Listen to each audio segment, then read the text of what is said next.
అతిపెద్ద షాపింగ్ ప్రపంచం సిఎంఆర్ మన నంద్యాలలో ప్రముఖ సినీ తారలచే డిసెంబర్ 6న గొప్ప ప్రారంభం. నమస్తే, నేను Keshav. Welcome to Suman TV. మనతో పాటు బీజేపీ అధికార ప్రతినిధి రవికిరణ్ గారు ఉన్నారు. రవికిరణ్ గారు నమస్కారం. నమస్కారం సార్, కేశవ్ గారు. సీజ్ ద షిప్ అన్నారు, నెక్స్ట్ సీజ్ ద పోర్ట్ అంటున్నారు. పోర్ట్ కదేంటి?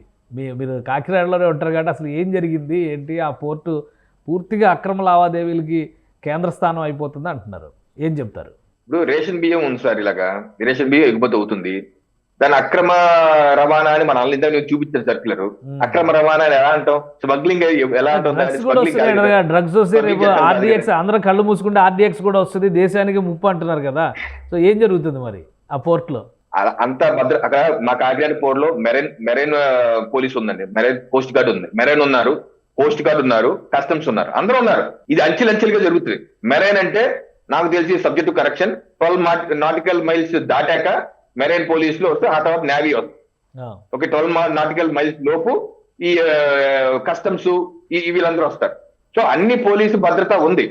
ఇప్పుడు డ్రగ్స్ రావడం చేయడం, మిగతా పోర్టులు ఏ రకమైన భద్రత, గంగవరం పోర్టులు ఏ రకంగా ఉందో, లేకపోతే విశాఖ పోర్టులు ఏ రకంగా ఉందో, అటువంటి అన్ని కాకినాడలో కూడా ఉన్నాయి. 20,000 ఎకరాల పోర్టులో 600 మంది కూడా పోలీసులు లేరని చెప్పి అంటున్నారు. సో నేను అదే, దాన్ని కావాల్సిన విధంగా సమీక్షించి దాన్ని ఇంప్రూవ్ చేసుకోవాల్సిన బాధ్యత మన మీద ఉంది. కేంద్ర రాష్ట్ర ప్రభుత్వం, ఎన్డీఏ ప్రభుత్వాలే కదా.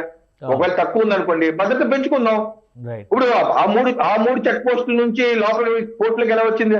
ముందు ఆ గొడవ దేశాలు కదా రాష్ట్ర ప్రభుత్వం. ఆ 3 చెక్ పోస్టులు మీరు 6 చర్యలు తీసుకుంటారు.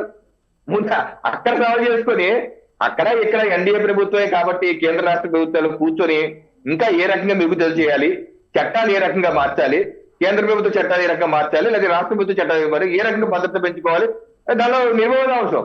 గత 2017-18లో కూడా కేంద్ర ప్రభుత్వం యాంకరేజ్ పోర్ట్ యొక్క ఆధునీకరణకి 100 కోట్లు ఇచ్చారండి.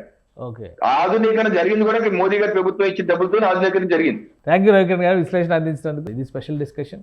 Keep watching. సుమన్ టీవీలో మీ పర్సనల్ అండ్ బిజినెస్ ప్రమోషన్స్ కోసం కింది నెంబర్కి కాంటాక్ట్ చేయండి.